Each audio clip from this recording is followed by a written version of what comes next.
So a few months ago, I grabbed an AE21 that a good buddy of mine put me onto. We went down, threw it on his flat deck trailer, and dragged it to my house eventually. Plans for the boat will be four-seater, ski pole, kind of a go fast family boat.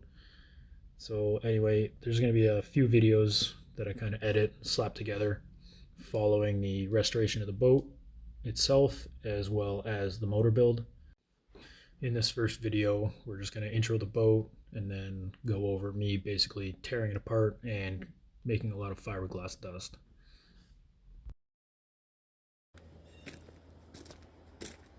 About to start work on the AE21. Finally dragged it out of the bush. Bought a used trailer, stretched it, added bunks. Gonna have to work on the fitment a little bit still. So as you can see, this boat's never been rigged. No motor mount holes, no gauges. You can see that I drilled a hole in the floor to look, and then there's some plywood in here with some tabbing. None of it's stuck down or adhered to anything anymore.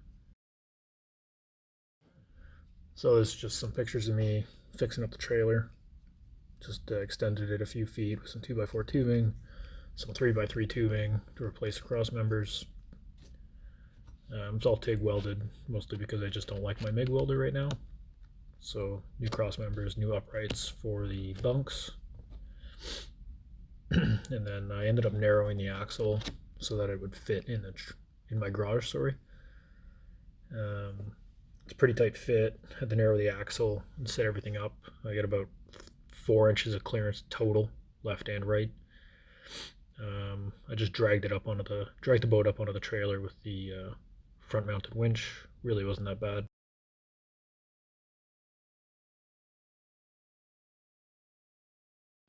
So you can see I've just built a 2x4 frame to support some of the key parts of the boat a little bit better while I grind it and cut it all apart. Before I put any core back in the boat, I went underneath it with a laser and measured and re-leveled everything as best I could. So here I've just cut the floor out, used a circular saw, pry bars, and a hammer basically to rip out the 3/4 inch plywood as best as I could. So I'll just quick time lapse. Here I am just pulling the windshield off. I'd already done a bunch of grinding, realized I didn't want to wreck this windshield. So here I am getting ready to grind. Baby powder kind of clogs up the pores, limits the itch. Choose your cancer, I guess. Using a 7-inch grinder with a 40 grit flap disc on it. Works quite well. Makes reasonably quick work of basically giant strips of plywood. Here we're just turning it all into dust. Keep going back and trying to pry things out with the pry bar to no avail. Pretty much all the grinding work I did on this boat was done with flap discs, 4-inch and 7-inch, depending on the space available to me and how much I was trying to take off. The Diablo 7-inch disc, I did the whole boat with one of them, so it's actually reasonably cost effective and not that bad to deal with.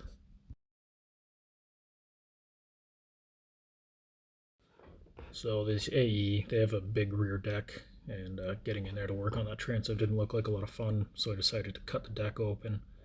I wasn't sure whether I was going to put it back in or do a hatch. I ended up deciding to do a hatch, which I'll show you later.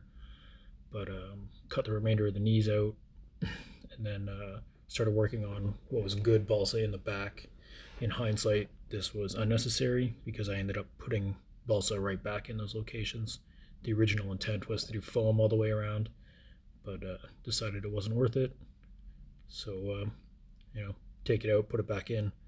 Big waste of effort and time, and probably caused me a bit of extra work dealing with some spider cracks that I ended up putting in the boat.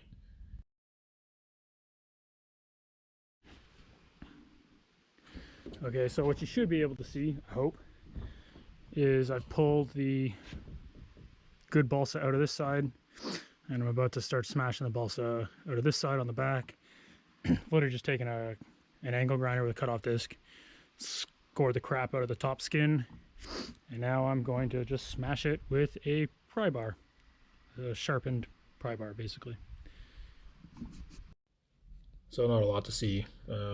Taking out the good balsa, like I said, wasn't easy, but once you're able to break in like through the top layer of fiberglass, it was reasonable to get out.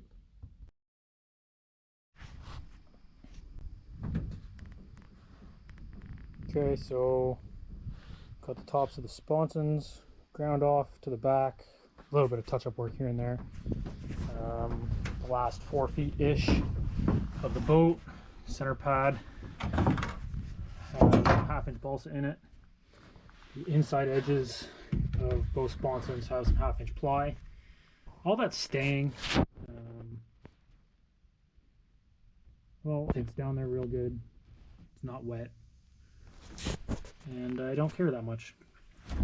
So the wings, there's some core mat in there. So I'm not sure really what I'm going to do for laying up the sides. I just sand it, put down a layer of biax, and call it a day.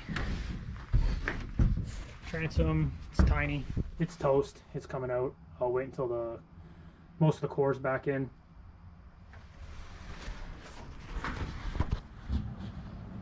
I'm up to the front.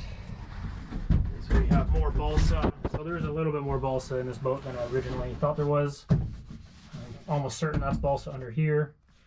This is balsa, but there's no stringers or bulkheads in the front, so that will have to be added at some point. I'm probably going to leave all this balsa here. Once again, because it's good, tearing it out is terrible. And it's probably not worth it to save 20-30 pounds by switching to foam.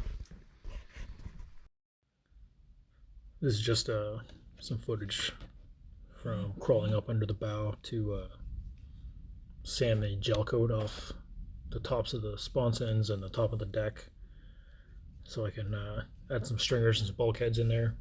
You'll see that I've got a couple air movers. Those are just Amazon air movers. Blowing around all the time. They're excellent for trying to keep things cleaned up a little bit so you can see what the hell's going on. Here you go, just another angle just to show how miserable it is working in there. Switch from the 7-inch to the 4-inch just so I could reach into some tighter places with a little bit more accuracy.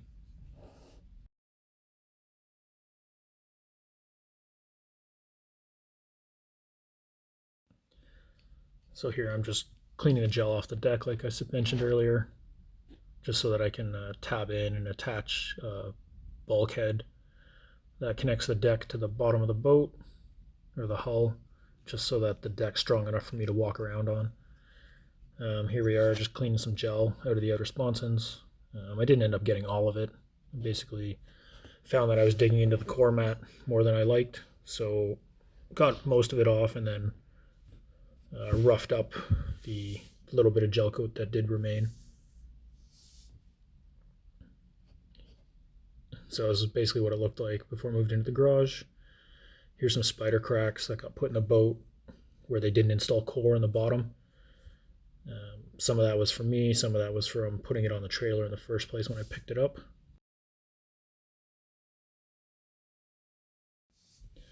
And then this is from when I moved it into the garage to get ready to start putting it back together.